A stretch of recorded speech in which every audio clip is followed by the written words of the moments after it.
ও আমার মুসলমান ইমানদার ভাইরা, নেককার আল্লাহ ভাইরা শুনেন, এক ইমাম হোসেন হুজুর কি করলেন, তিনি সঙ্গে সাথীদের সঙ্গে নিয়ে উলঙ্গ তরোয়ার নিয়ে করলেন, ওলিদের দরবারে হাজির হলেন। তিনি তার সঙ্গীদেরকে বললেন, তোমরা এই দরবারে আড়ালে তোমরা আত্মগোপন করে থাকো, যদি কোনো সমস্যা দেখা যায় আমি সারা করব, তোমরা সঙ্গে সঙ্গে বেরিয়ে আসবে। এই বলে ইমাম হোসেন হুজুর ওলিদের কাছে হাজির হলো। ওলি ছিলেন নবীর বংশের মহাব্বতে মানুষ, আল্লাহ নবীকে বহু মহাব্বত করতেন, ভালোবাসতেন। ওলি ইমাম হোসেনকে বললেন, হুজুর দামেস্ক থেকে এজিদ চিঠি প্রেরণ করেছে, তাকে আপনার হাতে হাত দিয়ে বায়াত হতে হবে। ইমাম হোসেন হুজুর বললেন, এটা কোনোদিন হতে পারে না, ঠিক আছে এই বিষয়ে আমি পরে আলোচনা করব। তখন ইমাম হোসেন হুজুর ওখান থেকে ফিরে আসবেন। এমন সে মারওয়ান ওই জায়গায় ছিল। মারওয়ান বলে, অলির শিকারি একবার পেয়ে গেলে তাকে ছেড়ে দেওয়া যাবে না, শিকারি একবার যদি হাত ছাড়া হয়ে যায় হাত ধরা যাবে না। তখন ইমাম হোসেন বলেছিলেন, এ মারওয়ান, ছোট মুখে বড় কথা, যত বড় মুখ তত বড় কথা, তুমি কার সামনে এত বড় কথা বলছো, তুমি কার সামনে এত বড় বিয়াদবি করছো, তুমি বংশের সঙ্গে বিয়াদবি করছো। এই বলে কথোপকথন কথা কাটাকাটি শুরু হয়। এমন সময় ইমাম হোসেন সঙ্গীরা উলঙ্গ তরোয়ার নিয়ে ওলিদের রাজ দরবার ঘেরাও করে ফেলে। ইমাম হোসেন হুজুর বলল, খবরদার তোমরা বিশৃঙ্খল হবে না, শান্ত হও। তারপরে এই বলে ইমাম হোসেন চলে আসলো। এই সংবাদখানা প্রেরণ করে দিল। কোথায় প্রেরণ করে দিল? দামেস্কে এজিদের কাছে প্রেরণ করলো। এই সংবাদ পরে এজিদ তখন কি করলো, ঘোষণা করলো, ওলিদকে বলল, ইমাম হোসেনকে যেখানে যে অবস্থায় পাওয়া যাবে তাকে বন্দী করা হবে। এই সংবাদ হওয়ার পরে ইমাম হোসেন 1 তারিখে আল্লাহ নবী রওজার কাছে গিয়ে চওড়া মুবারক জিয়ারত করছে, আর কাঞ্চন বলছে, নানা জান আপনি দুনিয়া ছেড়ে চলে গেলেন, আব্বা জান শেরে খোদা আলীগড় হুজুর চলে গেলেন, আম্মা জান খাতেমে জান্নাত নবী ফাতেমা দুনিয়া থেকে চলে গেলেন, বড় ভাই জান ইমাম হাসান হুজুর চলে গেলেন, আমি একা এখানে রয়েছি।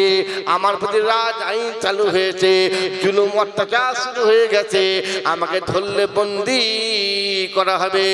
ইমাম হোসেন কি করলেন, সঙ্গে নিয়ে গোপনে রাত্রিতে গোপনে হিজরত করে মক্কা মদিনা শরীফ থেকে মক্কা শরীফে পৌঁছে গেলেন। মক্কা শরীফ মানুষরা ইমাম হোসেনকে পেয়ে আনন্দ হারা হয়ে গেলেন, আনন্দকৃত হয়ে গেলেন। ইমাম হোসেনকে কাবা শুধু ইমাম করে দিয়ে ইমাম হোসেন হুজুরের পিছনে আল্লাহর নামাজ আদায় করতে শুরু করলেন। বলুন সুবহানাল্লাহ। মুসলমান খেয়াল করে দেখুন, আল্লাহ আমাদের জন্য 5 ওয়াক্ত নামাজকে ফরজ করেছেন, কথা ঠিক কিনা বলেন? এই নামাজের আগে পরে সুন্নত নফল আছে না নাই? আল্লাহ ঈশার নামাজও করেছেন কয় রিকাত? 4 রিকাত। আবার মুসাফির হলে 4 রিকাত পড়তে পারবে না, তখন 2 রিকাত পড়া লাগবে। মুসাফিরের নিয়ত করে 4 রিকাত পড়লে নামাজ ভুল হয়ে যাবে। আবার মুসাফির না হন 2 রিকাত নামাজ পড়লে নামাজ ভুল হয়ে যাবে। আল্লাহ মুসাফিরের জন্য 4 রিকাত ফরজকে কসর করে দিয়ে 2 রিকাত করে দিয়েছেন। আপনি বাড়ি থেকে সফরের উদ্দেশ্যে রওনা দেবেন, সে উমরা হজে হোক আর ফরজ হজে হোক, সে আপনার জানা কারোর বাড়ি আত্মীয় বাড়ি বেড়াতে যাওয়ার উদ্দেশ্যে হোক, কবর জিয়ারতের উদ্দেশ্যে হোক, ডাক্তারখানার উদ্দেশ্য, যে নবী আপনি যদি ঘর থেকে 48 মাইল মানে 78 কিলোমিটার 80 কিলোমিটার ভালো হয়, আপনি সফরের উদ্দেশ্যে রওনা দেন, আপনি হয়ে গেলেন মুসাফির। তখন আপনাকে আর 4 রিকাত ফরজকে 4 রিকাত পড়া যাবে না, আপনার 2 রিকাত করতে হবে। আজ ইমামের পিছনে নামাজ আদায় করেন, ইমাম যদি মুকিম হয় 4 রিকাত পড়ে, জামাতের সবের উদ্দেশ্যে আপনাকে 4 রিকাতই পড়তে হবে। আপনি নিজে একা পড়লে 2 রিকাত পড়তে হবে। আর আপনি নিজে ইমামতি করেন, তখন মুসলিম অবগত করতে হবে, ভাই মুসলিরা ভাইরা, আমি হলাম মুসাফির, আমার নামাজ হলো কসর 2 রাকাত। যদি কেউ মুসাফির থাকে নামাজ 2 রাকাতে সালাম ফিরাবেন। আর যারা মুসাফির নাই, আমি সালাম ফিরে, আপনারা সালাম ফিরাবেন না। আপনারা নিজ কায়দায় উঠে আরো 2 রাকাত নামাজ আদায় করে তারপরে সালাম ফিরাবেন। মুসলমান চিন্তা করেন, আল্লাহ ঈশার নামাজ করেছেন, তার সঙ্গে বেতেরও নামাজ করেছেন, কথা ঠিক না ঠিক? মুসলমান খেয়াল করে বেতের নামাজ পড়ার দরকার আছে না নাই? আপনি বেতের নামাজ পড়লে তবে ঈশার নামাজটা আপনার পরিপূর্ণ হলো, কি হলো না? মুসলমান খেয়াল করেন, আল্লাহ জুম্মার দিন নামাজ করেন 22 রাকাত, 2 রাকাত করেছেন ফরজ। এই 2 রাকাতে আগে পরে আল্লাহ নামাজ করেছেন। শুধু তাই নয়, আখির জোহর কিতাবে, আখির জোহর কিতাবের মধ্যে আল্লাহ হুজুর বলছেন, আপনারা মুফতি মির্জা রহমাতুল্লাহ আলাইহি তাকিরুল মাসাল কিতাবের মধ্যে বলছেন, মক্কা মদিনা শরীফ ব্যতীত অন্য জায়গায় 2 রাকাত জুম্মার নামাজকে পরিপূর্ণ করার জন্য বা আদায় করার জন্য 2 রাকাত জুম্মার ফরজ নামাজ পড়ার পরে 4 রাকাত আখিরের নামাজ পড়তে হবে, তবে আপনার 2 রাকাত জুম্মার নামাজ আদায় হবে। বলুন সুবহানাল্লাহ। আর এখন মসজিদগুলো কি বিশৃঙ্খল একটা অপরিবেশ তৈরি হয়েছে। যেই ইমাম সাহেব 2 রাকাত নামাজ পড়ে সালাম ফিরে দেবে, বিরহমাতিকা ইয়া আরহামার রাহিমিন, লা ইলাহা ইল্লাল্লাহ মুহাম্মাদুর রাসূলুল্লাহ সাল্লাল্লাহু আলাইহি ওয়াসাল্লাম, মসজিদ খালি হতে শুরু করলো। আরে মসজিদ কার ঘর? আল্লাহর ঘর। মাদ্রাসা নবীর ঘর। ঈদগাহ ময়দান ঈদুল ফিতর নামাজ, ঈদুল আজহার নামাজের জায়গা। কর্মস্থান দাফনের জায়গা। এই 4 ক্ষেত্রে সবটাই শরীয়তের হুকুম মোতাবেক পরিচালিত হবে, শরীয়ত অনুযায়ী পরিচালিত করতে হবে এবং আপনাকে শরীয়তের বিধানকে আপনাকে পরিপূর্ণ মানতে হবে। নিজ ইচ্ছা নিজ কোনো আপনি করতে পারবেন না। এমনকি আল্লাহ বলছেন, বান্দা মসজিদ হলো আমি আল্লাহ আমার ঘর, আমার ঘরে যেতে গেলে আমার হুকুমে যেতে হবে, ফিরতে গেলে আমি আল্লাহ আমার হুকুমে ফিরতে হবে। যাওয়ার হুকুম কখন? যখন মুয়াজ্জিন আজান দেয়। ফেরার হুকুম আমি আল্লাহ যে ওয়াক্তে যত রাকাত নামাজ করেছি ওই ওয়াক্ত নামাজ পরিপূর্ণ করার পরে তবে আমি আল্লাহ আমার হুকুম হয় আমার ঘর থেকে ফিরে আসবার। বলুন সুবহানাল্লাহ। আজকে দেখেন ইমাম হোসেন হুজুর নামাজ ছেড়ে দিন ছেড়ে এদিকে সহমত প্রদর্শন করতেন, তিনাকে শাহাদাত বরণ করতে হতো না, বরঞ্চ অনেক ধনী, অনেক সম্পদের তিনি মালিক হয়ে যেতেন। কিন্তু না, তিনি সেটা চাননি।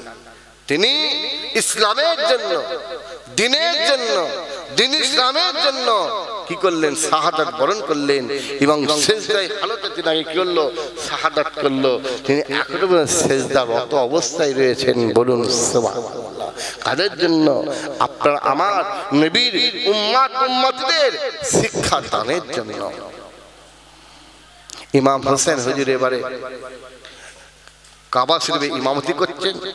এমন সময় দামেস্কের চিঠি আসলো, ইমাম হোসেন আপনি দামেস্কে চলে আসুন, আমরা হাজার হাজার মানুষ আপনার অপেক্ষায় আপনার হাতে হাত দিয়ে বায়াত হব, ইসলামী শিক্ষা, ইলমে তাসাউফের শিক্ষা দেব।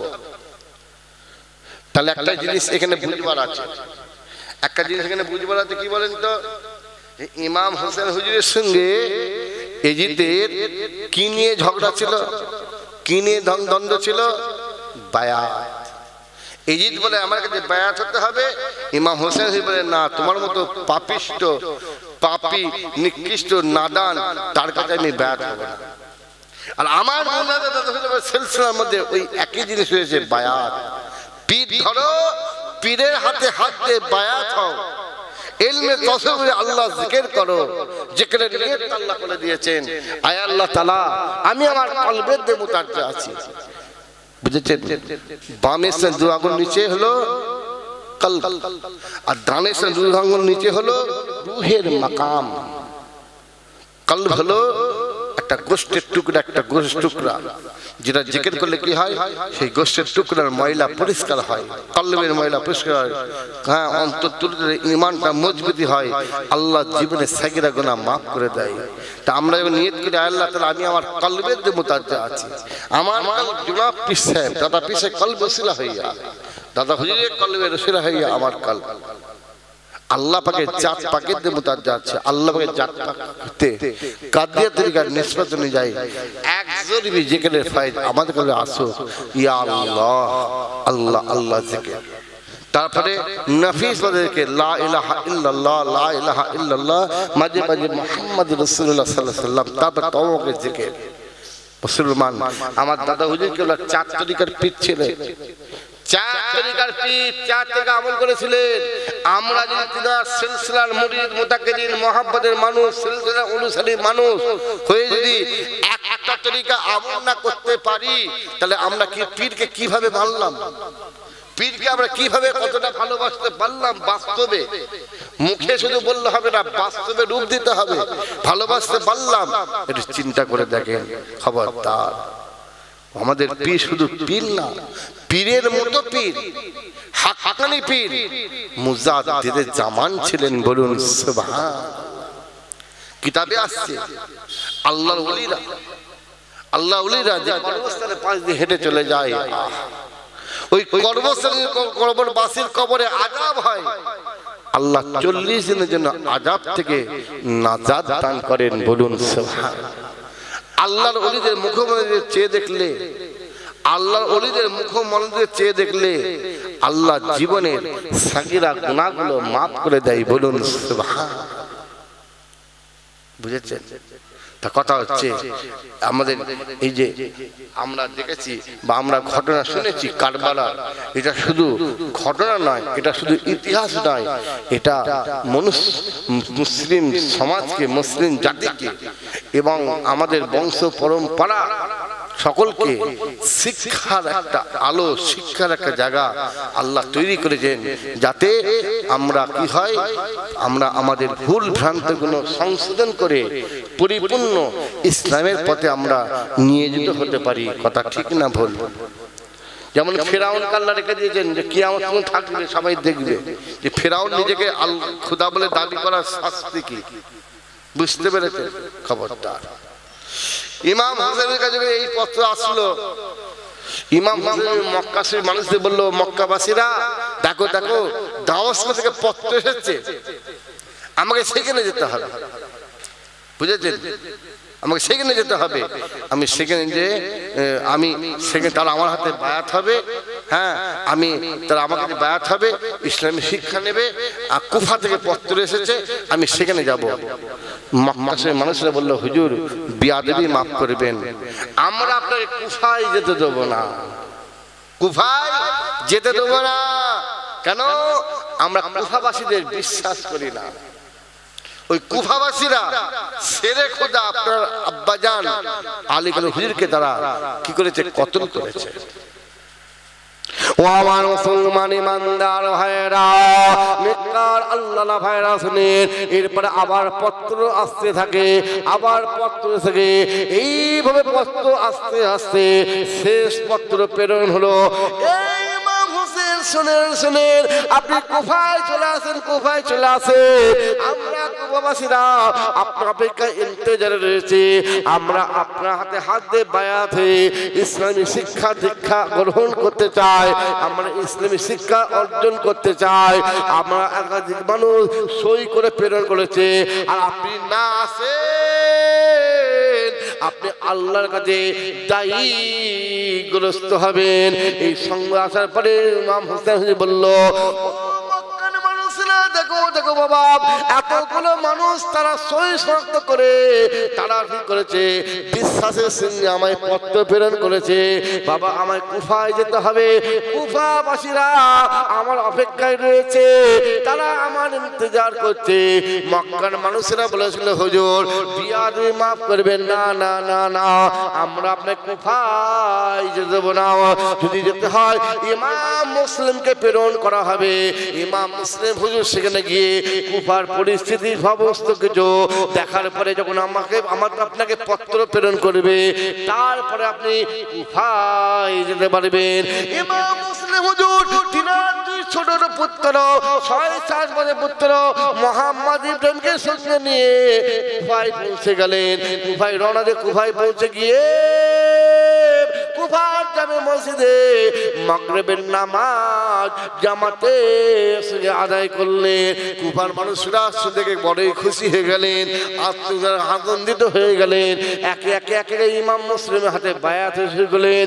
এইভাবে বায়াত হতে হতে 40,000 কুফাবাসী ইমাম মুসলিমের হাতে বায়াত হয়ে গেলেন। এদিকে যখন এই সংবাদ আবু জিয়াদের কাছে পৌঁছে গেল, কুফার গভর্নর প্রথম যিনি ছিলেন নবীর মহব্বতের মানুষ, নবীর আশিক মানুষ, নবীর বংশী মহব্বত ভালোবাসার মানুষ, এটাকে সরিয়ে দিয়ে এজিদ কি করলো, আপনার জিয়াদকে ওখানে কি করলো, গভর্নর নিযুক্ত করলো। আর জিয়াদ তখন কি করলো, কুফাবাসীদের ডাক দিয়ে বললো, এ কুফাবাসীরা, তোমরা কি মনে করেছো রাজার রাজে বসবাস করবে আর রাজার আইন অমান্য করবে, ভঙ্গ করবে, কোথাকার বিদেশি মেহমানের হাতে হাত দিয়ে বায়াত হয়ে তোমরা ইসলামী শিক্ষা গ্রহণ করবে? খবরদার, আজ যদি একটা কেউ ইমাম মুসলিমের হাতে হাত দিয়ে বায়াত হবে, তার মাথা থেকে, তার গর্দান থেকে মাথা থাকবে না, মাথার গর্দান থেকে মাথা বিচ্ছেদ করে দেওয়া হবে। এই বলে ইমাম মুসলিমকে বন্দী করার হুকুম হয়ে গেল। ইমাম মুসলিম হুজুর সঙ্গে সে কি করলেন, কুফার কাজী সাহেব ছিলেন, তিনার কাছে দুই পুত্র আব্দুল মোহাম্মদ ছিল, পুত্র 6-7 বছরের, তাদেরকে আত্মগোপন করে দিলেন। আত্মগোপন করে দিয়ে হানির বাড়ি গিয়ে হাজির হলেন। গিয়ে বলে, আমি একটু আপনার বাড়ি আত্মগোপন করতে আসতে চাই। বলে, আপনি কে? বলে, আমি অমুক মানুষ। বলে, রাজা চালু হয়ে গেছে, বিদেশি মেহমানকে আশ্রয় দেওয়া যাবে না, আশ্রয় দিলে তার জন্য ক্ষতি আছে। ইমাম মুহাম্মদ বললেন, না না না, আমি হলাম নবীর বংশের মানুষ, আমি হলাম ইমাম মুহাম্মদ। হানি হুজুর কি করলেন, আশ্রয় দিলেন।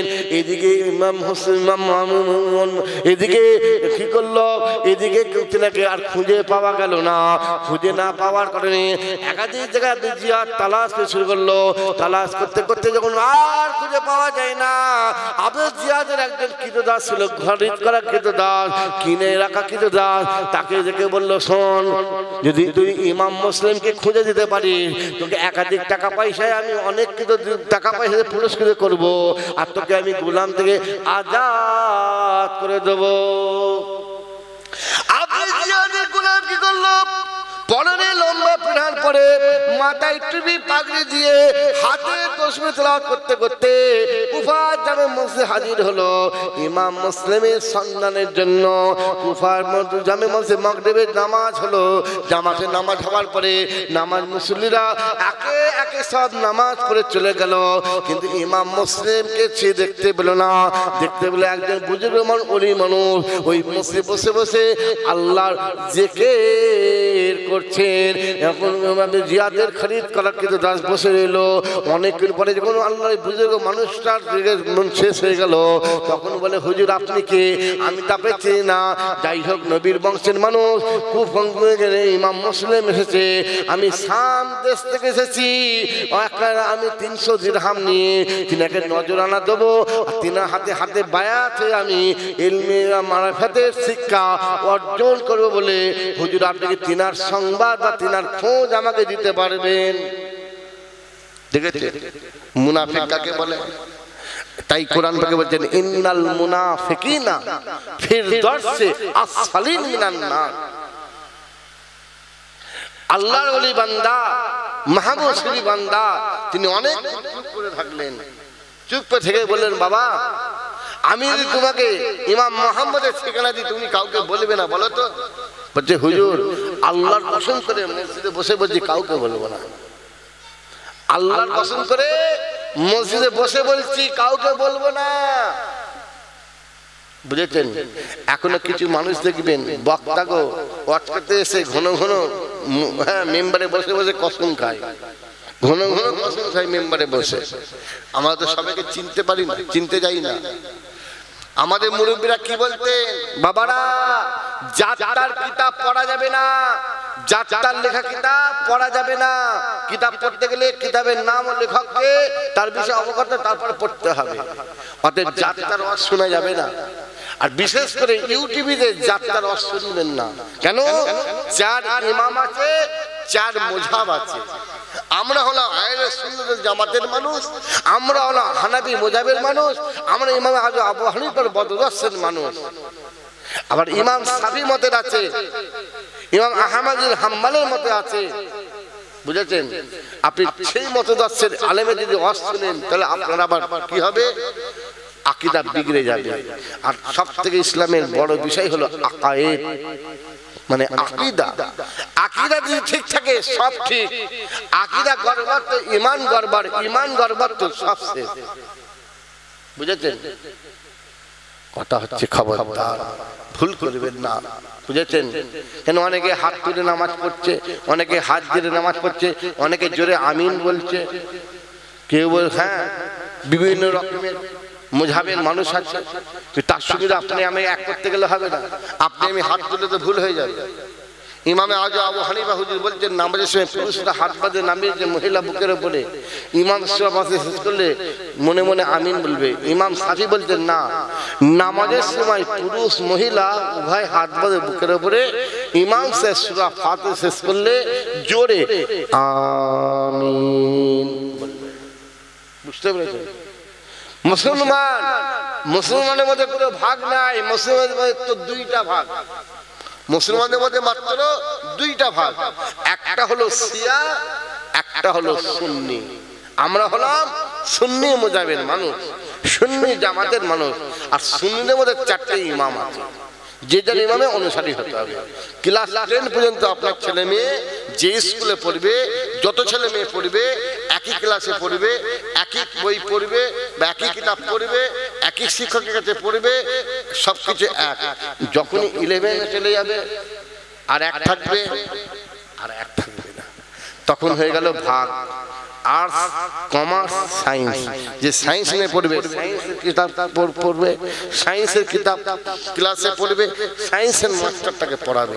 যে কমার্স নিয়ে পড়বে কমার্সের কিতাব পড়বে, কমার্সের ক্লাসে ক্লাস করতে হবে, কমার্সের শিক্ষকটা কি করবে? তার শিক্ষা দেবে। সেরকম এই যে চার ইমাম, ইমাম নিয়ে কিন্তু ভাগাভাগি নয়। যে যার ইমামের অনুসারী হতে হবে, যে যার মুজাবের অনুসারী হতে হবে। বুঝেছেন? অনেকে আছে তো অন্য মুজাবে, তারাও ওয়াজ করছে। এখন ইউটিউবে তো তিলকে তাল করা যায়, তিলকে তাল করা যায়, সত্য থেকে মিথ্যা করা আর মিথ্যা থেকে সত্য করা। হ্যাঁ, ইউটিউবে বা ওই আপনার এদের জন্য কোনো মানে যারা ওই সাংবাদিক হয় তাদের জন্য কোনো ব্যাপারই নাই, কোনো ব্যাপারই নাই। বুঝেছেন? তা যাই হোক, অতএব খুব কঠিন সময় এসে গেছে, খুব কঠিন জামানা এসে গেছে, খুব বুঝে শুনে চলতে হবে। তাই আমাদের মুরব্বীরা বলতেন, আমার আব্বা হুজুরে বলতেন, বাবা আখিরি জামানায় ঈমানকে বজায় রাখা এত কঠিন হবে, জ্বলন্ত আংরা হাতে রাখার থেকেও কঠিন হবে ঈমানকে বজায় রাখা। দেখছেন? জ্বলন্ত আংরা হাতে রাখার থেকেও কঠিন হবে। বুঝেছেন? আর একবার তো আমাদের শেষ বা আমাদের আমল বা সবকিছু শেষের কারণ একটাই হচ্ছে, আমরা পয়সা পিপাসু হয়ে গেছে। খালি পয়সা দেখলে হবে না। বুঝেছেন? ইজ্জত দেখতে হবে, আমল করতে হবে। পয়সা তো হাতের মাইলা, এসে চলে যাবে। আর যতক্ষণ আল্লাহর রহমত হবে পয়সা দেখতে পাবেন না। আপনি ইজ্জতের পিছনে দৌড়ন, সম্মানের পিছনে দৌড়ন, পয়সা আপনার পিছনে দৌড়বে। আর পয়সার পিছনে দৌড়াবেন, ইজ্জত সম্মানও যাবে, পয়সাও যাবে, কোনোটাই ধরে পাবেন না। বুঝতে পেরেছেন?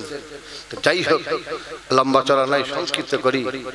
তারপরে উম্মে হানির কথা যখন আব্দুল জিয়াদ শুনলো, হানিকে ডেকে বলে, শোনো, তুমি রাজ আইন ভঙ্গ করে কোন আইনে ইমাম মুসলিম তোমার ঘরে স্থান দিয়েছো?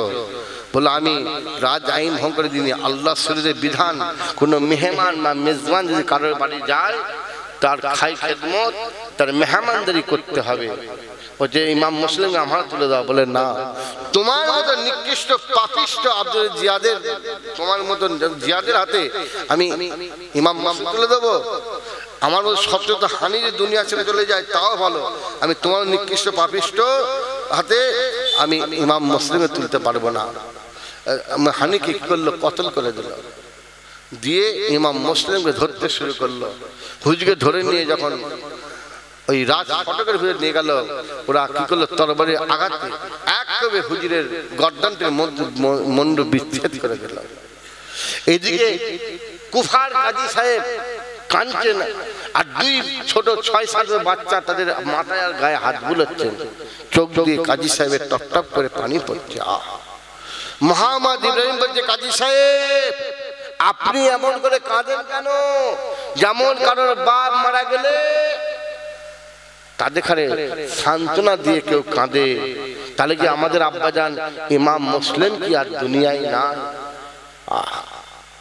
দেখেন কি কঠিন সময়, কি করুণ সময়, কি কঠোর পরিস্থিতি আজকে ইসলামকে পার অতিবাহিত করতে হয়েছে। আজকে সেসব পার হয়ে আমরা এত শান্তিময়, এত সুন্দর আমরা জীবন যাপন ও ইসলামকে আমরা পরিপূর্ণভাবে পেয়েছি। আর যদি কেউ এর ভিতরে মুনাফিকুনা করে, কেউ যদি এর মধ্যে ক্ষতি করার চেষ্টা করে, তাদের কথাকে আমাদের শোনা মানা যাবে, তাদের থেকে দূরে থাকতে হবে, খবরদার।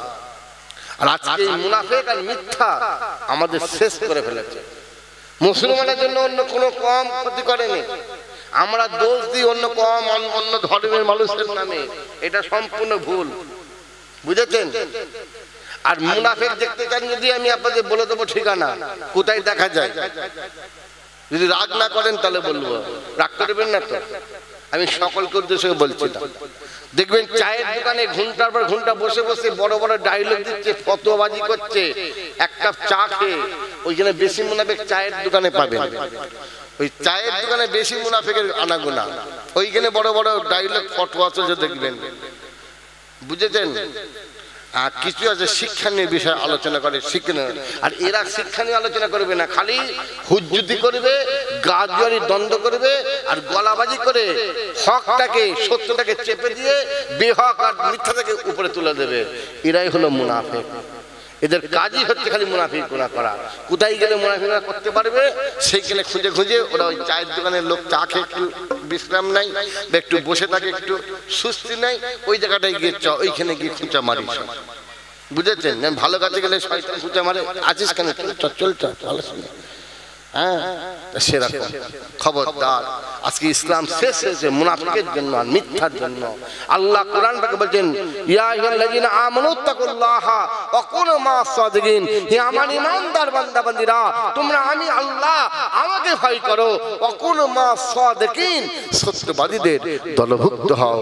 আল্লাহ সূরা আসরে বলেন, ইল্লাল্লাযীনা আমানু ওয়া আমিলুস সালিহাতি ওয়া তাওয়াসাউ বিল হাক্কি ওয়া তাওয়াসাউ বিস সাবর। আমার যে বান্দা বান্দীরা দুনিয়ার জমিন থেকে চারটে আমল করে আমি আল্লাহ আমাকে ফিরে আসলো, আমি আল্লাহ থেকে বিনা আযাব, বিনা হিসাব, বিনা পুরস্কারে জান্নাতের মধ্যে প্রবেশ করেছি। বলুন সুবহানাল্লাহ।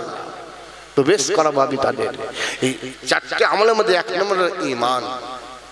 এক নম্বর ঈমান। আর ঈমানকে আল্লাহ পরীক্ষা করে পয়সা দিয়ে। যে বান্দা পয়সার লোক, পয়সাকে বড় মনে করে না, ঈমানকে বড় মনে করে। দেখেননি? হ্যাঁ গো, আমার আব্বা হুজুর ওয়াজ করেছেন তো, দেখেছেন না? জীবনে কেউ বলতে পারবেন টাকা চেয়ে নিয়েছে, টাকা কম দিয়েছে সেই নিয়ে কোন ছোট বড় কথা বলেছে? টাকা কম দিয়ে বলেছে বলেছে আমি যেতে পারবো না। হুজুর করে বলে কচি তোমাকে দাওয়াত করতে আসে, আর যদি কম হাদিয়া দেয় কি করবে? তুমি বলে আমি যেতে পারবো না। যদি বলে আমি যেতে পারবো না, তুমি কোথায় যাবে না বললে? এই জায়গাটা কি নবীন মেম্বার, তা তুমি পয়সার জন্য বলছো নবীন মেম্বারে যেতে পারবো না, কি হবে?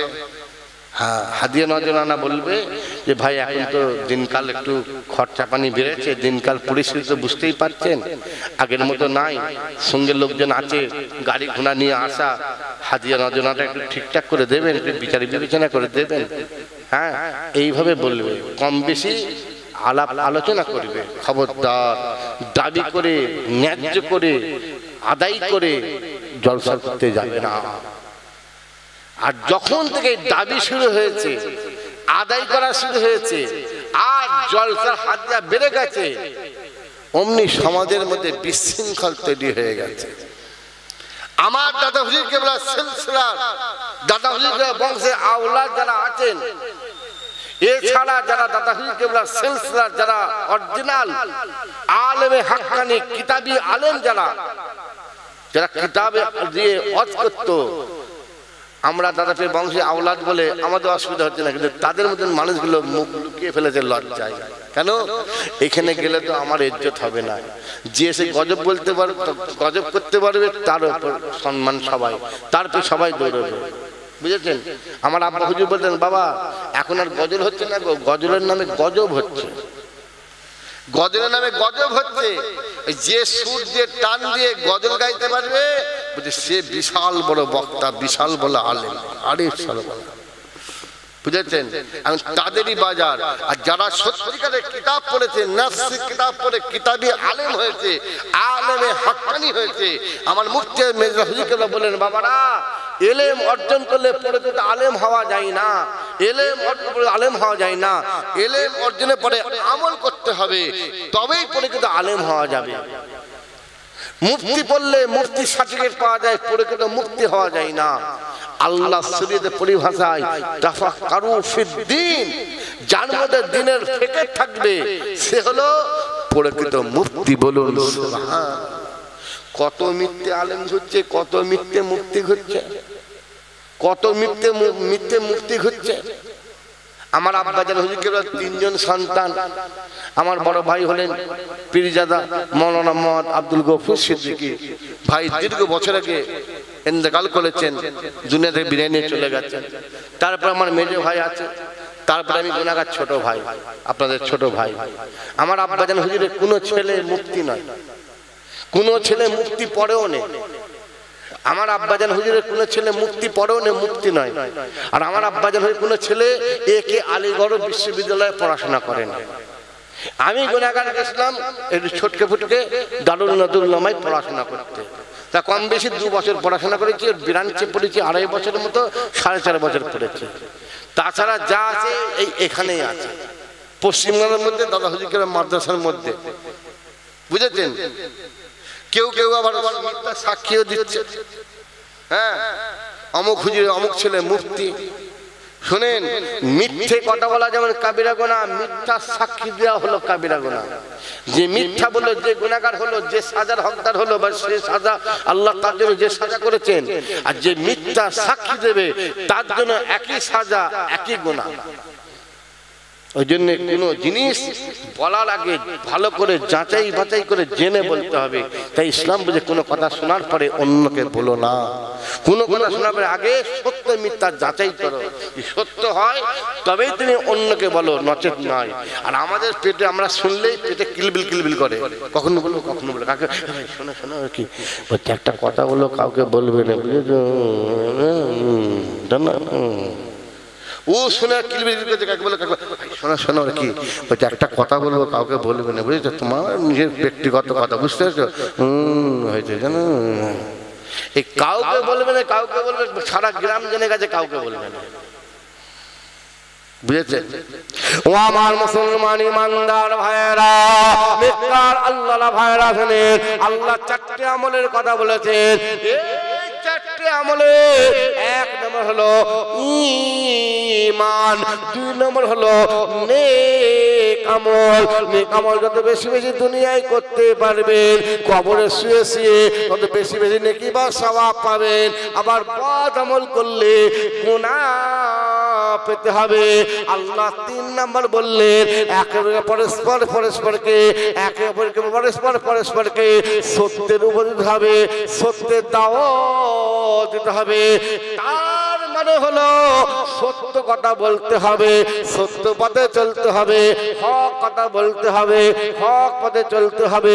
হালাল অর্জন করে হালাল ভক্ষণ করতে হবে, হালাল ভক্ষণ করে যতটুকু আল্লাহর ইবাদত করবেন ওই ইবাদতটা আল্লাহ পাকের দরবারে কবুল হয়ে যাবে। বলুন সুবহানাল্লাহ। দেখুন, আজকে ইমাম হাসান হুসাইন সালাত সব কায়েম করেছেন, আর এই মাসে যাচ্ছে রবিউল আউয়ালের মাস, রবিউল আউয়ালের মাসকে আল্লাহ সমস্ত মাসের উত্তম মাস করেছেন।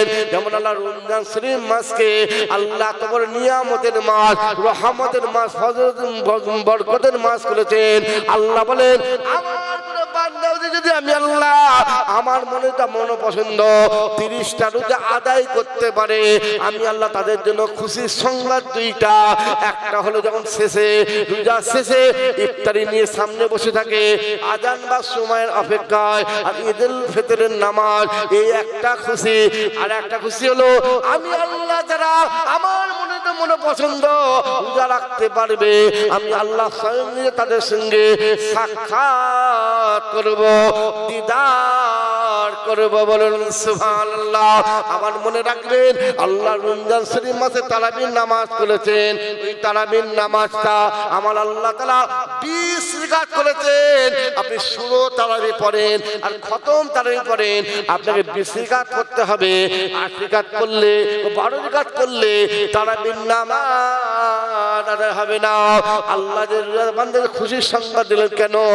আল্লাহর বান্দা বান্দিরা সারাদিন না খেয়ে ক্ষুধার্ত পিপাসায় কাতর হয়ে আল্লাহ রোজা আদায় করে, সেই জন্য না না না না কিতাবে আছে শাহরু রমাদান আল্লাযী উনজিলা ফীহিল কুরআন, শাহরু রমাদান আল্লাযী উনজিলা ফীহিল কুরআন। এই রমজান শরীফ মাসে আল্লাহর পাক কালাম কোরআন শরীফ নাজিল হয়েছে। এই কোরআন শরীফ 23 বছর ধরে নাজিল হয়েছে।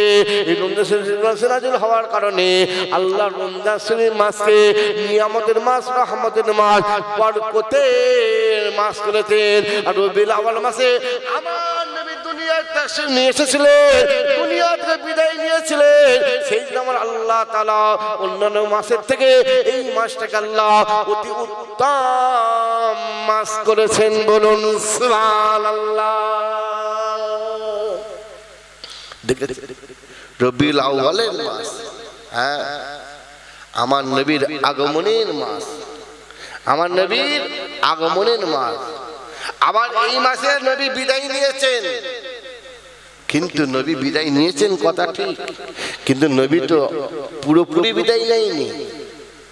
নবী আমাদের চোখের পর্দা থেকে কি করেছেন? আড়াল হয়েছে, স্থানান্তরিত হয়েছেন। যেমন আল্লাহ মরে মুর্দা নয়, আমার নবীও মরে মুর্দা নয়। নবী হলেন হায়াতুন নবী, নবী হলেন নূর নবী, কিন্তু আমরা নূরের নয়। আল্লাহ আমাদের মাটিতে তৈরি করেছেন, আমরা মাটির তৈরি, নবী হলেন নূরের তৈরি। বুঝেছেন? ওটা হচ্ছে নবী মরে মুর্দা নয়, নবী মরে হলেন জিন্দা। নবী আমাদের কাছ থেকে আমাদের চোখের আড়ালে বা আমাদের চোখের আড়ালে পর্দা নিয়েছেন।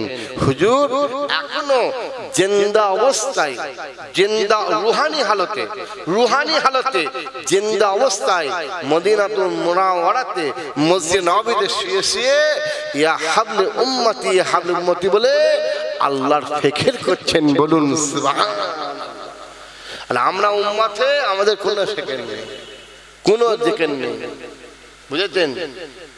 যখন নবী পাককে আল্লাহ খাস আমাদের দোয়া পাঠালেন, যাও আমার নবীর জন্য খুশির সংবাদ, সুসংবাদ তিনার দান থেকে শেষ স্থানটা আমি আল্লাহ আমার 800 ভাগের দান দিয়ে করেছি। কেন?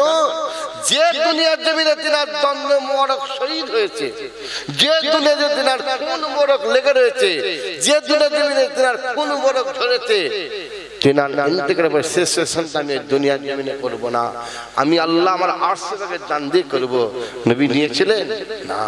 জিবরাইল আমার আল্লাহকে গিয়ে বলো আমার ঘরের উম্মত উম্মতিরা তারা কোথায় থাকবে, আমি যদি আল্লাহ 800 ভাগে চলে যাব। বলে হুজুর আপনার উম্মত তো স্থান আল্লাহ দুনিয়ায় করেছেন। নবী কাঁদতে শুরু করলেন, চক্ষু দিয়ে পানি বের হচ্ছে। দয়ার নবী, মায়ের নবী, রাহমাতাল লিল আলামিন কাঁদছেন, চোখ দিয়ে টপ টপ করে পানি বের দিয়ে ফেরেশতা অবাক হয়ে গেলেন, এ কি ব্যাপার? এত সুন্দর খুশির সংবাদ, সুসংবাদ, পরে নবী কাঁদেন কেন? নবী বলতেন, জিবরাইল আমি আল্লাহ 800 কে দেবো, আমার গুনাহগার উম্মত দুনিয়া জুড়ে থাকবে, এটা আমার শান্তি হবে না। সেই তাতে যদি আমার আল্লাহ আমার দুনিয়ার জমিনেই করেন, আমি নবী মুহাম্মদ শুনে বড় খুশি হব, আনন্দিত হব। বলুন সুবহানাল্লাহ। বুঝেছেন? আজকে সেই নবীর করে বেটি মা ফাতেমাকে আল্লাহ জান্নাতি রমণীদের সর্দারিনী করেছেন। আচ্ছা, ইমাম হাসান হোসেন হুজুর হলেন জান্নাতি যুবকদের সর্দার, জান্নাতে যুবকদের সর্দার। বুঝেছেন?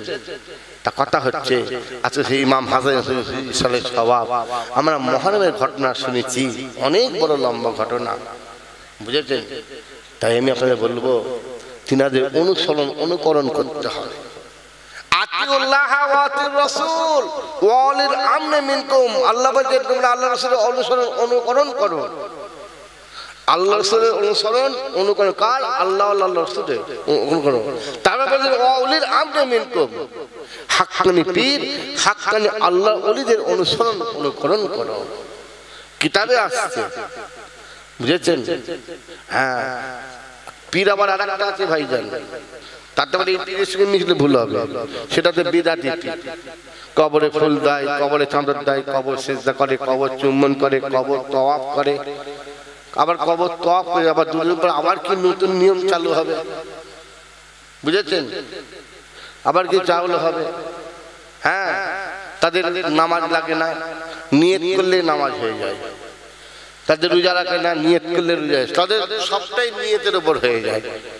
খালি খেলে নিয়ত করে খেলে খাওয়া হয় না, পেটে খেতে হয়, মুখে খেতে হয়। ওটা যদি হয়ে যায় মিটেই যেত।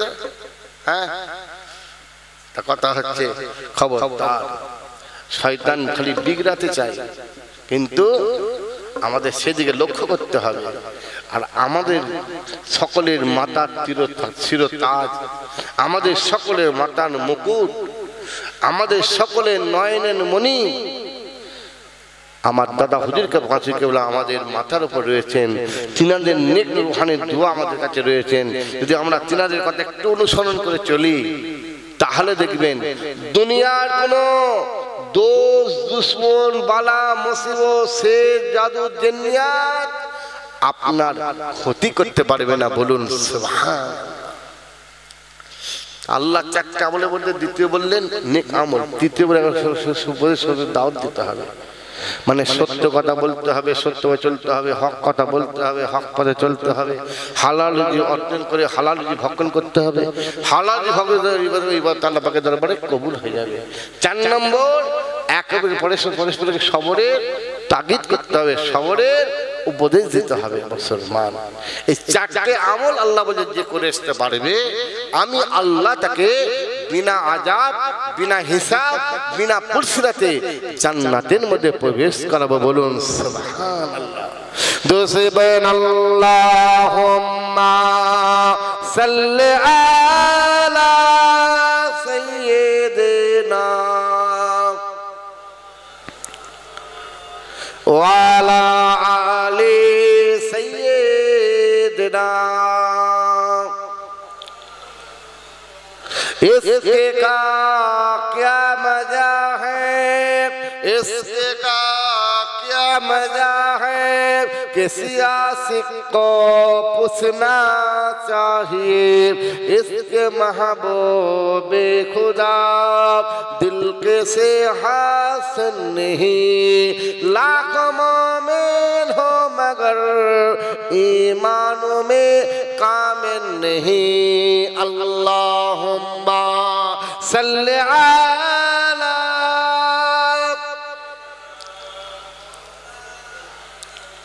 वाला आले सय्यिदिना।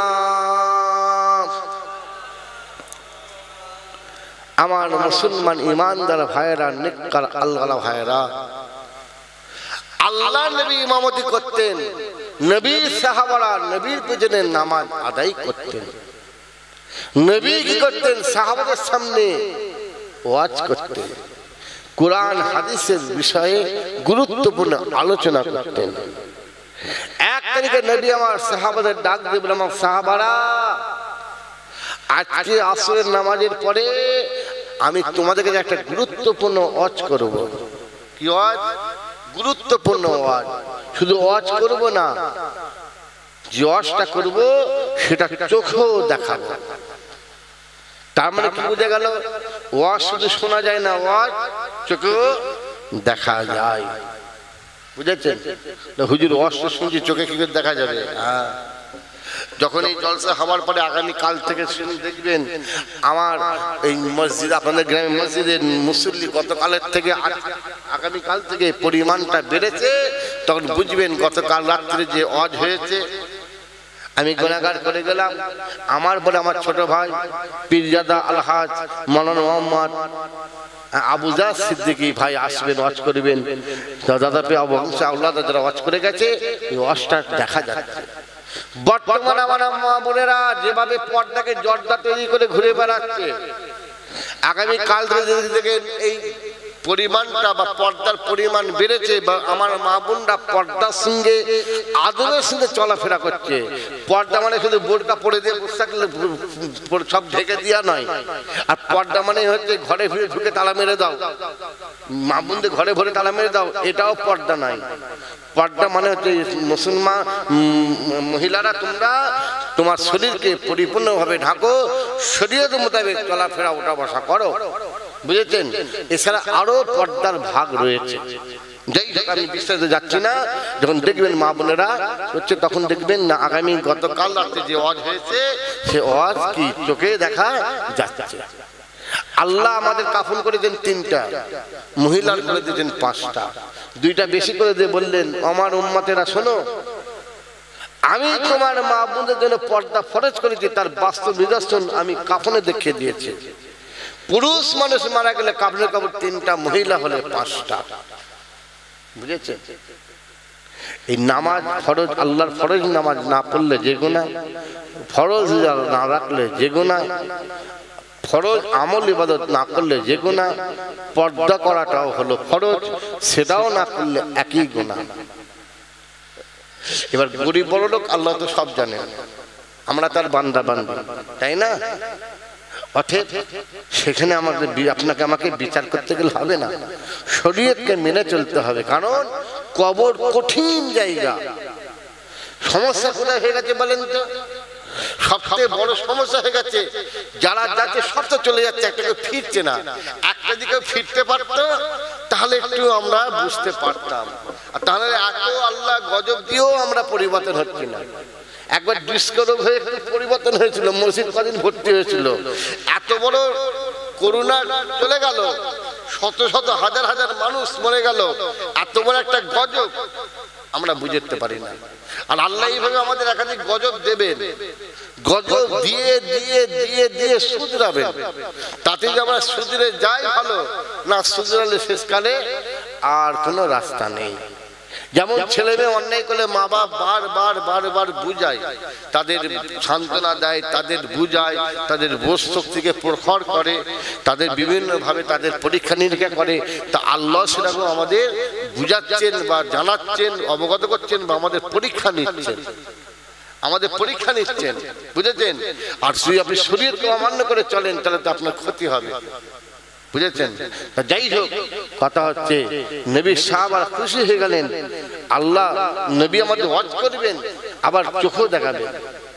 ও আমার মুসলমান ইমানদার ভাইরা, নেককার আল্লাহর ভাইরা শুনেন, মসজিদ নববীতে আসরের নামাজে আল্লাহর পিছনে জামাতে শুয়ে আদায় করার জন্য বড় দলে দলে আল্লাহর মসজিদের মধ্যে হাজির হয়, আল্লাহর পিছনে জামাতের সঙ্গে নামাজ আদায় করার জন্য। কেন নবী আমার শুধু নামাজ পড়াবেন না, হুজুর নামাজ পড়ানোর পরে সাহাবাদের কাছে একটা গুরুত্বপূর্ণ ওয়াজ করবেন। খুব গুরুত্বপূর্ণ ওয়াজ করবেন না, যে ওয়াজকে তিনি নিজে স্বয়ং নিজে চোখেও দেখাবেন। বলুন সুবহানাল্লাহ। আল্লাহ নবী জামাতের ইমামতি করলেন, ইমামতি করার পরে নবী আমার কি করলেন? সালাম ফিরিয়ে হুজুর হাত তুলে দোয়া করলেন। দোয়া করার পরে সাহাবাদের দিকে ঘুরলেন, ঘুরে বললেন, ও সাহাবারা, এবার বাবা সাহাবারা শুনো শুনো বাবা, আমি তোমাদের কাছে প্রতিদিন ওয়াজ করে থাকি বাবা, আজকে আমি তোমাদের কাছে একটা গুরুত্বপূর্ণ ওয়াজ করব। গুরুত্বপূর্ণ ওয়াজ করবো না, যে ওয়াজ থেকে আমি নবী মুহাম্মদ সাল্লাল্লাহু আলাইহি ওয়াসাল্লাম স্বয়ং নিজে তোমাদের চোখে দেখাবো, বলুন সুবহানাল্লাহ। নবী করলেন মসজিদের ভিতর থেকে ছিঁড়া থলে বের করলেন, ওই থলে বের করে থলের ভিতরে টেনে টেনে টেনে টেনে টেনে টেনে একটা সাদা লম্বা পিরহান বের করলেন। পিরহান বের করার পরে আল্লাহর পিরহানটিকে সাহাবাদের সামনে তুলে ধরলেন। তুলে ধরার পরে নাড়া দিলেন।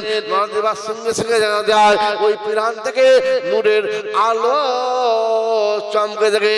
যে নূরের আলোতে আল্লাহ নবী সাহাবাদের চক্ষুগুলো বন্ধ হয়ে যায়, বলুন সুবহানাল্লাহ। এই পিরান কোথায় থেকে শোনো, এই পিরান পরে আমি মক্কা শরীফে উম্মে হানির ঘরে আরাম করছিলাম। আমার সে জিবে ফেরেশতা এসে আমার কদমে চুমু খেলেন। আমার ঘুম ভেঙে যায়। আমি চোখ খুলে দেখতে পাই আমার পদতলে আল্লাহর মালিক ফেরেশতা জিবরাইল দাঁড়িয়ে রয়েছে। আমি জিবরাইলকে প্রশ্ন করলাম, ও জিবরাইল আপনি কি করলেন, কি করলেন? আপনি সরাসরি কেন আমার কদমে চুমু খেলেন?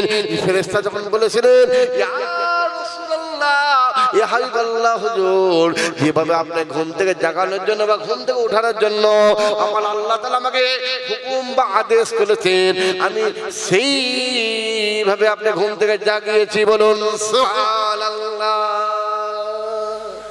জোরে বলেন না সুবহানাল্লাহ। নারে তাকবীর, নারে তাকবীর। হ্যাঁ, আল্লাহর নবীকে এত সম্মান, উচ্চ সম্মান, উচ্চ মর্যাদা, উচ্চ স্থান দান করেছেন।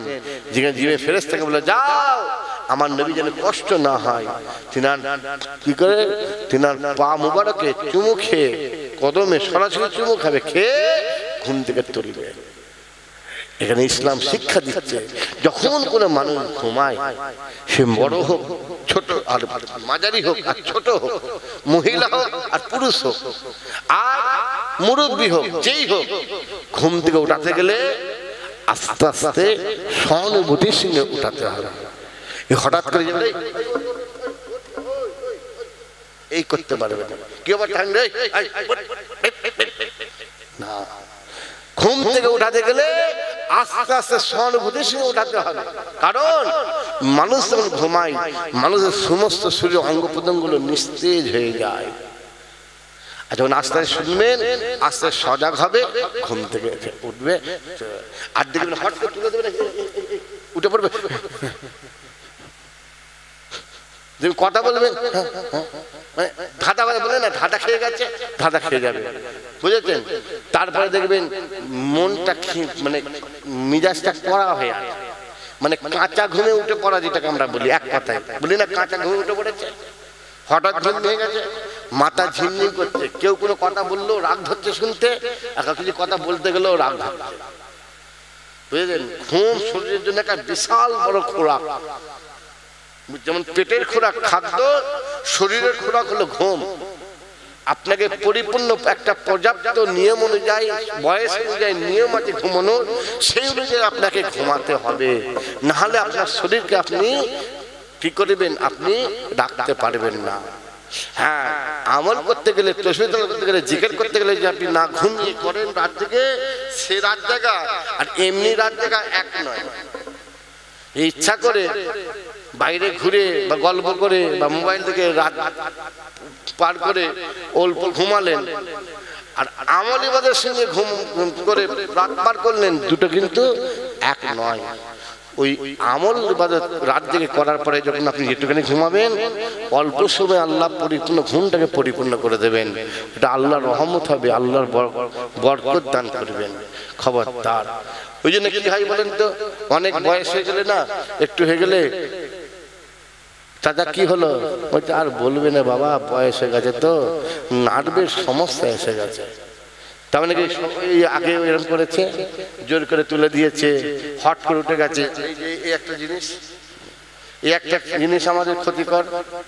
দুপুরে খেয়ে দিয়ে শোবেন, ঠিক আছে, কিচ্ছু হবে না, আর যেই চোখে লাগবে অমনি আপনি উঠে পড়লেন।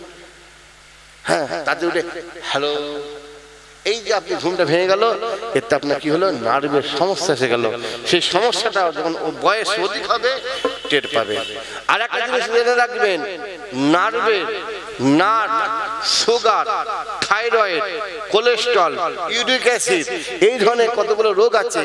এই রোগ যখন আপনার ধরা পড়বে বা ডাক্তার রিপোর্ট করে ধরা দেবে, ধরার পরে ডাক্তার ওষুধ দেয়। এই ওষুধ না খেয়ে আপনি চেষ্টা করবেন বিনা ওষুধে চেক করতে পারেন, বিনা ওষুধে আপনি ভালো করতে পারেন, জিও। আর যদি ওষুধ একবার খেলেন, যতদিন বাঁচবেন ততদিন আপনাকে খেতে হবে। তখন চেক আপ করলেও ওষুধ খেতে হবে, না করলেও খেতে হবে। চেক আপ করলে হয়তো ওষুধের ডোজটা কম হবে, না করলে ডোজটা বাড়বে। এই রোগ যখনই লক্ষণ পাবেন বা বুঝতে পারবেন, নিজের থেকে কন্ট্রোল করে চেক আপ করার চেষ্টা করবেন, করলে দেখবেন আপনি একদম সুস্থ হয়ে যাবেন। আর ওষুধ খেয়ে ফেললেই খেয়ে যেতেই হবে। আর এখন ওষুধ কেমন জানেন তো, মানে জিয়ে রাখার জন্য। পেটে ব্যথা হচ্ছে, ওষুধ খাবেন, পেটের ব্যথাটা কমবে। ওষুধের অ্যাকশন শেষ, আবার ব্যথা শুরু। এই পেটের ব্যথা হচ্ছে, ওষুধ খাবেন ভালো হয়ে যাবে তা হবে না, ওই ওষুধ খেয়ে যেতে হবে, ব্যথা কমে থাকবে। এখন কোম্পানি বলছে ওষুধ যদি একবারই ভালো হয় তাহলে সেল তো কম হবে, সেল কম হবে, ব্যবসাতে তাহলে ক্ষতি হবে। অতএব এমন করতে হবে যেন ওইটাকে জিয়ে থাকে, খেলে কমবে, না খেলেই বেড়ে যাবে। বুঝেছেন? মানে সব জায়গায় ব্যবসা এসে গেছে ভাইজান, কি বলবেন। কথা হয়ে গেছে কি জানেন তো, সারা গায়ে ঘা, কোথায় মলম লাগাবেন বলেন তো? সারা গায়ে ঘা, কোথায় মলম লাগাবেন? সবটাই ভেজাল, খাদ্যে ভেজাল, দ্রব্যমূল্যে ভেজাল, ওষুধে ভেজাল, মানুষের কথার মধ্যে ভেজাল। এই এক কথা বলে গেল, ঘুরে যে আর এক কথা। বুঝেছেন? তাই কোরআনে আসছে, আল্লাহ বলছেন কাল কিয়ামতের ময়দানে, হাসরের ময়দানে আমি আল্লাহ তিন ব্যক্তির সঙ্গে কথা বলবো না। তিন ব্যক্তি, এক নম্বর হলো যে মানুষ দুনিয়ায় মিথ্যে কথা বলবে বা মিথ্যে কথা বলে, তার সঙ্গে আমি আল্লাহ কিয়ামতের ময়দানে কথা বলবো না। দুই নম্বর যে মানুষটা ওয়াদা করে ওয়াদা খেলাপ করবে, তার সঙ্গে আমি আল্লাহ কিয়ামতের ময়দানে কথা বলবো না। তিন নম্বর যে মানুষটা আমানতদার হয়ে খেয়ানত করবে। বুঝেছেন? আমি আপনাকে এই জিনিসটা দিয়েছি, এটা আপনাকে যে আমানত, আমি চাইলে এইটাই দিতে হবে। আপনি ভাবছেন বোতলের দরকার, হুজুরের টানলে চলে যাই, হুজুর চাইলে নতুন কিনে দেবো না, তাহলে আমার ইজাজত দিতে হবে, হুজুর আমার এই মুহূর্তে একটা বোতল দরকার, আপনারটা ব্যবহার করব। আপনি যখন চাইবেন আমি একটা আপনাকে নতুন কিনে দেবো, আমি যে বলি হ্যাঁ ঠিক আছে নেন, তবেই। আবার 2000 টাকা আপনার জমা রেখেছি, আমার মনে হলো হুজুর তো 2000 জমা রেখেছি, এখন আমার 500 টাকা হুজুরের দরকার, 500 টাকা দরকার, হুজুর থেকে খরচা করি, হুজুর চাইলে আবার 500 টাকা পূরণ করে আমি দিয়ে দেবো। ইসলাম বলছে না, টাকার মালিকের ইজাজত দিতে হবে, তবেই ওই টাকা খরচা করতে পারবেন। টাকা ছেঁড়া আছে, ওপরে দেন, ভেতরে গলিয়ে দিবেন না, ওপরে দেন। দোকানদার তাদের দেখে ফেরত দিয়ে দেয়, আলহামদুলিল্লাহ। আজ দোকানদার না বুঝে নিয়ে নেয়, দোকানদারের দোষ, আপনার নাই। আর আপনি মুড়ে মারে দিয়ে ভালো করে ভাঁজ করে দেবেন, সব করে নিয়ে নেয় দোকানদার। আর দিবার সময় ঠিক যেই ব্যবসা থাকবে, আমার চলে যাবো, তাদের লাভ, ও তাদের সবকে ভরে দিল, কাজ ফিনিশ হয়ে গেছে নাকি? এটা করা যাবে না। আপনি জানবেন আল্লাহ বলে একজন আছে, তিনি সব করতে পারেন, সকলের চোখ লুকাতে পারবেন, আল্লাহর কাছে লুকাতে পারবেন না। আর আপনার কিছু কর্ম, আপনি খারাপ কর্ম করে থাকেন, আল্লাহর কাছে লুকাতে পারবেন না। আর আপনার বাড়ির মানুষ, মানে আপনার জীবনসঙ্গী, আপনার ফ্যামিলিও ছেলে মেয়ের কাছে লুকাতে পারবে। তারা কিন্তু জেনে যাবে যে আমার বাপ কি করছে, আমার আব্বা কি করে ইনকাম করছে, আমাদের কি করে এনে খাওয়াচ্ছে, সেটা কিন্তু আপনি কোনোদিন লুকাতে পারবেন না। এটা জেনে রাখবেন। বুঝতে পেরেছেন? তা কথা হচ্ছে এইখানে এই বোতলটা আমি বিক্রি করে দেবো, যাক বলে আর দরকার নেই, অনেকদিন পানি ফানি খেয়েছি, এই বিক্রি করে দেবো। কত দাম? 1000 টাকা। একবার হুজুর 350 টাকা দেবো, হবে? 1000 টাকার মাল 350 টাকা হয়? হুজুর আমাকে দেন না, 470 টাকা দেবো। না হুজুর একটা কথা বলবো, শেষ কথা, দেখেন খুব মনে আসে, আপনার একটা বোতল থাকতো, 550 দেবো। কথার কথা কি 700 দেবো? আমি মনে করি না, দিয়ে দিতে পারি। আমি মনে করি না, দরকার নেই। 1000 করে 700 টাকা পাই, তাহলে এইখানে এটা বিক্রি করে বলি, কালকে যে জায়গায় জলসা সেইখানে গিয়ে 2000 টাকা বলে দেখবো ক টাকা দাম ওঠে। আমার মাল আমি দামে বিক্রি করতেই পারি, লাভ বেশি করতেই পারি। তাতে কোনো নিষেধ বা বাধা নাই। আর যদি যে লোকটা বললো হুজুর আমি 750 টাকা দেবো, আমায় দিয়ে দেন, 700 টাকা দিয়ে দেন, আমি তাকে বলি ঠিক আছে তোমাকে 700 টাকা দিয়ে দিলাম, এই বাড়িগুলো বসবো, গিয়ে তুমি 700 টাকা নিয়ে আসবে, আমি দিয়ে দেবো, যা তোমাকে দিয়ে দিলাম, নিয়ে নাও। তাহলে এটা কি করলাম? দিয়ে দিলাম মানে কি হলো? কথাটা বলা মানে কি হলো? ওয়াদা হয়ে গেল। নেবে যাক হুজুর কি একটা কানে কানে কথা বলবো, শোনেন না কি বলছে, এই বোতলটা ওকে দেবেন না। কেন বলছো? বলবেন আমি এমনি বলেছিলাম মজাক করে, এখন বোতল দিলে কোথায় কিনতে যাবো, কোথাও আবার বোতল না থাকলে পানি কি করে খাবো অবস্থা। বলে আপনি এক মিনিট বলে আপনি চলে যান, আমি পরশু দিন খানকা থেকে আপনার থেকে 900 টাকা দিয়ে নিয়ে আসবো। তাহলে 700 টাকা বেশি বেশি বেশি না 900 টাকা বেশি গো? 900 টাকা বেশি না? তাহলে এখন কি করবো? নিয়ে যে বলবো ভাই বলেছিলেন ভাই দেখ এখন না বলে নিয়ে চলে যাবো নাকি? ইসলাম বলছে না, 900 কেন, কেউ বলে হুজুর আমি 9 লাখ টাকা দেবো। 9 লাখ টাকা তো আর বিক্রি করতে পারবে না, 9,000 তো দূরের কথা। হুজুর আপনি আমাকে দেন, হুজুর 700 টাকা দেবে, আর আমি 9 লাখ টাকা দেবো আপনাকে। 9 লাখ টাকা তো আমি বেচতে পারবো না যদি ওয়াদা করে ফেলি। ওয়াদা না করে থাকি তাহলে আমি আমার ইচ্ছা মতো আমার জিনিস লাভ অংশ বা আমি দাম বাড়িয়ে আমি বিক্রি করে আমি অধিক লাভ করতে পারবো। বুঝেছেন? খবরদার এদিকে খেয়াল করতে হবে। ও আমার মুসলমান ইমানদার ভাইরা, নেককার আল্লাহর ভাইরা, শুনেন নবী আমার বলেছিলেন না সাহাবারা, এই পিরান করে কোথায় গেল বাবা? শুনো, এই পিরানের মুম্বাই করে আরাম করছিলাম, আমার যে ফেরেশতা এসে আমার কদম চুমু খেলো, আমার ঘুম ভেঙে যায়, খুলে দেখতে পাই আমার জিবরাইল দাঁড়িয়ে রয়েছে। আমি জিজ্ঞেস প্রশ্ন করলাম, ও জিবরাইল আপনি কি করলেন, কি করলেন? আপনি আমার কাছে চুমু খেলেন। নবী ফেরেশতা বলেছিলেন, ইয়া রাসূলুল্লাহ হাবিবাল্লাহ হুজুর, আপনার আল্লাহ যেভাবে ঘুম থেকে জাগানোর জন্য আমাকে হুকুম করেছেন, আমি জিবরাইল সেভাবে ঘুম থেকে জাগাচ্ছি। শোনো শোনো, তারপরে ফেরেশতা আমাকে জমজম কূপের কাছে নিয়ে গেল, জমজম কূপে উজু করালো, আমি জমজম কূপে উজু করলাম। তার মানে বুঝে গেল মানুষ ঘুমিয়ে পড়ে তার উজু থাকে না, ঘুমন্ত মানুষের উজু চলে যায়।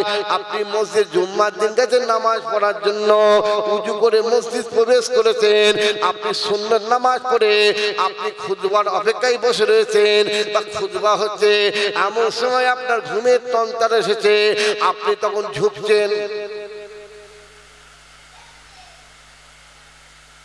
মুসলমান এতে কোনো সমস্যা হবে না, উজু আপনার যাবে না।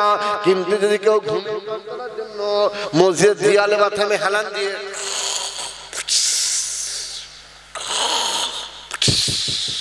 মুসলমান সঙ্গে সঙ্গে তার উজু চলে গেল, আর তার উজু থাকলো না। এদিকে একামত হচ্ছে, হাইয়া আলা সালাহ, হাইয়া আলা সালাহ, সবাই উঠেছে, চোখ লাগানো হচ্ছে, আল্লাহু আকবার। মুসলমান না নাম আপনার উজু আবার করা লাগবে। কিতাবে আছে আল্লাহকে নিদর্শন তিনটা, একটা হলো জিকিরের সঙ্গে, আরেকটা হলো ফিকিরের সঙ্গে, আরেকটা আল্লাহর নিদর্শন হলো তাজিমের সঙ্গে।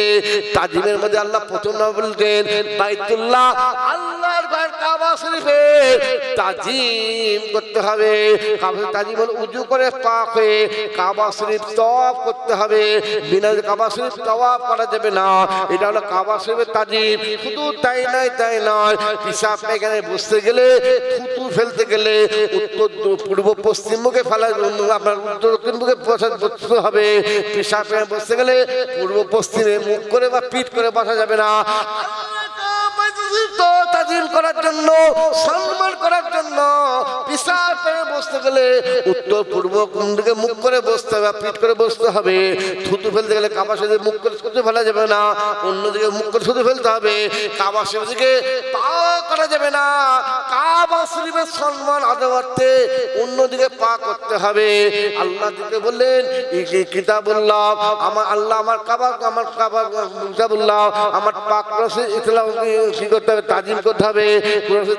তাজিম হলো উজু করে পাক হয়ে কোরআন শরীফ স্পর্শ করতে হবে, উজু করে পাক হয়ে তবে কোরআন শরীফ নিয়ে আপনি তেলাওয়াত করতে পারবেন। বিনা উজুতে কোরআন শরীফ নিয়ে তেলাওয়াত করতে পারবেন না, বিনা যাবে কোরআন স্পর্শ করতে পারবেন না। আর একটা ইবাদতুল্লাহ, আল্লাহর ইবাদত নামাজের তাজিম করতে হবে। উজু করে পাক হয়ে আপনাকে আল্লাহর নামাজ আদায় করতে হবে। বলুন সুবহানাল্লাহ। ঠিক আছে? হ্যাঁ, উজুর গুরুত্ব ভূমিকা অনেক। উজু করে পাক হতে হবে, বুঝেছেন?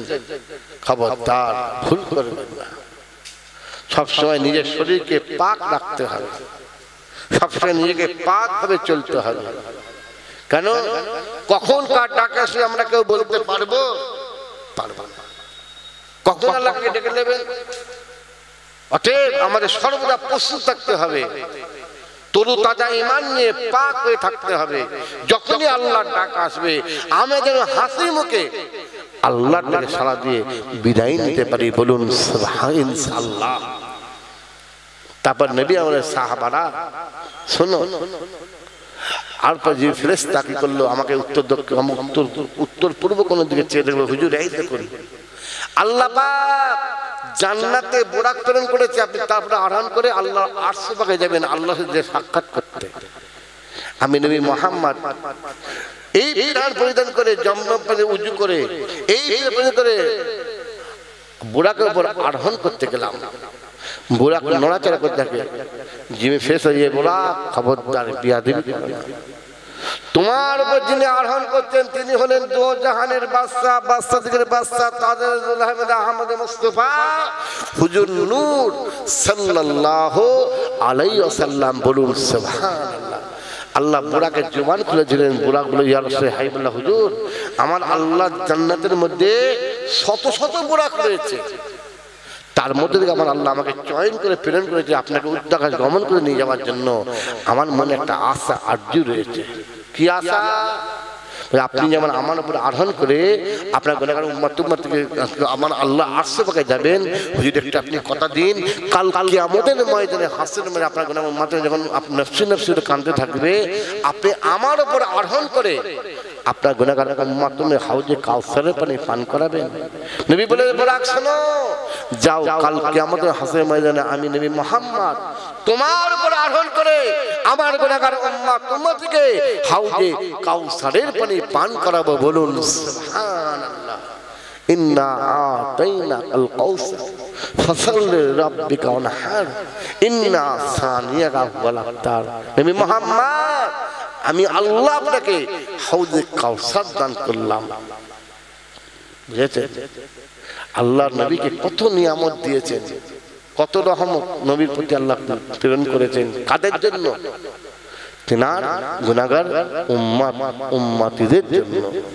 আর জানেন যে নবীর অনুসরণ করে, দাদা অনুসরণ করে যে বা যারা চলেছে তাদের আমাদের অনুকরণ করতে হবে।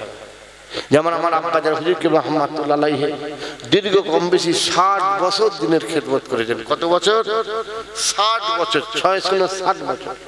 79 বছর বয়সে তিনি দুনিয়া থেকে বিদায় নিয়ে চলে গেলেন আমাদের কাছ থেকে। বুঝেছেন? তা কথা হচ্ছে হুজুর দীর্ঘ বছর যে দিনের খেদমত করেছেন, আমরা যখনই হুজুরের প্রয়োজন মনে করেছি, যখনই হুজুরকে ডেকেছি, কি গ্রামের বার্ষিক জলসা, কি রবিউল আউয়াল জলসা, কি মহানমের জলসা, কি জিকিরের মাহফিল, কি কলমাখানি, কি সর্বসানি, হ্যাঁ, কি জানাজার নামাজ বা অন্যান্য যখনই আমরা প্রয়োজন মনে করেছি, হুজুরকে ডাকলে হুজুর সুদূর ফুটপাতে ছুটে ছুটে ছুটে এসে আমাদের কাছে এসেছিলেন বা এসেছেন। কথা ঠিক না ভুল? হ্যাঁ ভাই, কথা ঠিক বলছি না ভুল? আসতেন না?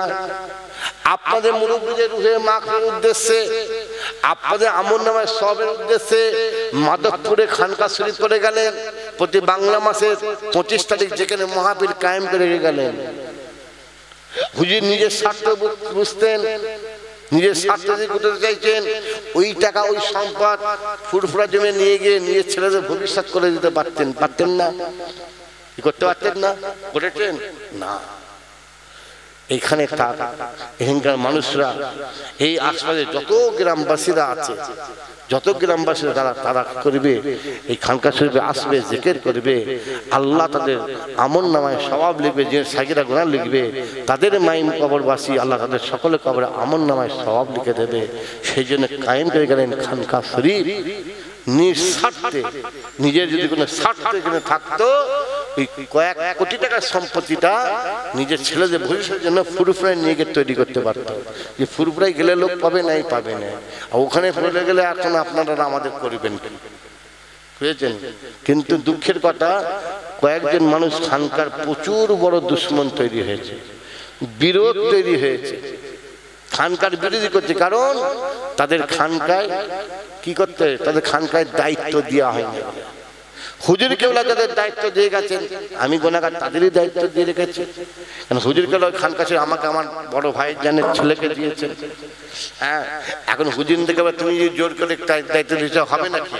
তোমাকে দিইনি বলে তুমি আমার উপর কি করছো, অত্যাচার করছো, জুলুম করছো, এমনকি ফুরফুরা শরীফে গিয়ে আমার উপর বিয়াদবি করছো, সেখানেও লোক নিয়ে গিয়ে মারার চেষ্টা করছো। ফুরফুরাই গিয়ে মারতে গেছে, বুঝেছেন? এখান থেকে ফুরফুরাই মারতে গেছে, কত বড় সাহস! হ্যাঁ, কত বড় সাহস! আজকে ধরলে এই ৫-৬ গ্রামে নামাজ পড়েছে হাফেজ হয়ে, আজকে সে প্যান্ট শার্ট পরে ঘুরছে।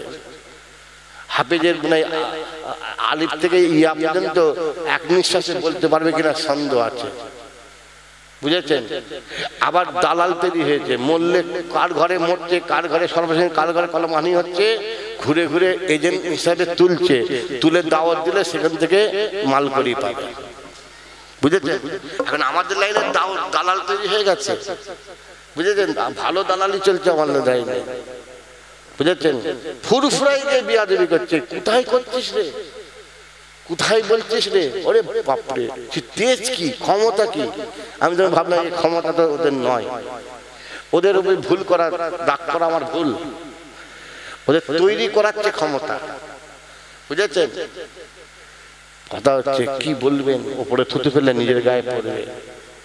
যাই হোক, আমার আব্বাজান হুজুর ইন্তেকাল করলেন, আজ ৫টা বছর হতে চললো। এই সামনে ২১শে ভাদ্র হলো ৫ বছর। আমি গুনাহগার, প্রতি বছর আমার আব্বাজান হুজুর কেবলার বাৎসরিক ওফাত দিবস ইসালে সওয়াব করে থাকি। আপনাদের ইতিপূর্বে দাওয়াত দিয়েছি, সর্বত্র একাই দাওয়াত দিয়ে থাকি, আজও দিয়ে যাচ্ছি। সামনে ২১শে ভাদ্র, ৭ই সেপ্টেম্বর, বার হলো রবিবার। ২১শে ভাদ্র, ৭ই সেপ্টেম্বর, বার হলো রবিবার। আমার আব্বাজান হুজুর রহমাতুল্লাহ আলাইহির ওফাত দিবস ইসালের সওয়াব, বা জোহর থেকে রাত 10টা ইনশাআল্লাহ। তার সঙ্গে ফুরফুরা শরীফে আমি গুনাহগার আব্বা হুজুর আমি মাদ্রাসা করেছি। একটা ছেলে বছর প্রথম, ওই মাদ্রাসার প্রথম 23 মাদ্রাসা 25-এ পাগড়ি, প্রথম একটা ছেলে পাগড়ি পাবে। আবার সে পাগড়ি পাবে বলে তার জন্য একটা সাইকেলের ব্যবস্থা করেছি, যে পাগড়ি নিয়ে তো সাইকেল দেবো, বুঝেছেন? হ্যাঁ, আমি একটু আবার একটু মানে আলেম ওলামা, হাফেজ, মৌলানা এদের প্রতি আমার একটা আবার মহব্বত, একটু হ্যাঁ মায়া বেশি। আমি নিজে কি খাচ্ছি না খাচ্ছি দেখি না, আমি মাদ্রাসায় ঢুকলে আগে খবর নিই কি রান্না হয়েছে, কি খেয়েছে। আর ওদের কাছে গোপনে খবর নিই, হ্যাঁ বাবুজি রান্না করছে, ঠিক আছে তো, রান্নার মজা আছে তো, অসুবিধা হয় না তো, বলবি কেন, কষ্ট না পাই। যে এসেছে ভর্তি করে দিলাম, ওই রান্না করছে, খাচ্ছে, কি খাচ্ছে না খাচ্ছে না, এইটাই হচ্ছে সব থেকে বড়, বুঝেছেন? বিয়ে করে একটা মেয়েকে বিয়ে করাটা কঠিন না, বিয়ে করাতে মামলার বিষয়, কিন্তু তার রক্ষণাবেক্ষণ, ভোর পোষণ ইসলাম যেভাবে বলেছে সেটা পরিপূর্ণভাবে পালন করাটা বড় জিনিস। মাদ্রাসা করাটা কোনো ব্যাপার নয়, বুঝেছেন? এই মাদ্রাসার দায়িত্ব নেবার পরে পরিপূর্ণভাবে দায়িত্ব পালন করা, ছেলেদের কোনো কষ্ট হচ্ছে কিনা, ছেলেরা কোনো কষ্ট পাচ্ছে কিনা, এগুলো দেখাটা একান্ত প্রয়োজনীয়, বুঝেছেন? যাই হোক, আমার ভাই আসছেন, তকবীর দেন, নারায়ে তাকবীর, আরো জোরে নারায়ে তাকবীর। সিলসিলায়ে ফুরফুরা শরীফ, সিলসিলায়ে ফুরফুরা শরীফ, পীরজাদা আলহাজ মাওলানা মোহাম্মদ আবু জার সিদ্দিকী ভাইজান বলেন জিন্দাবাদ।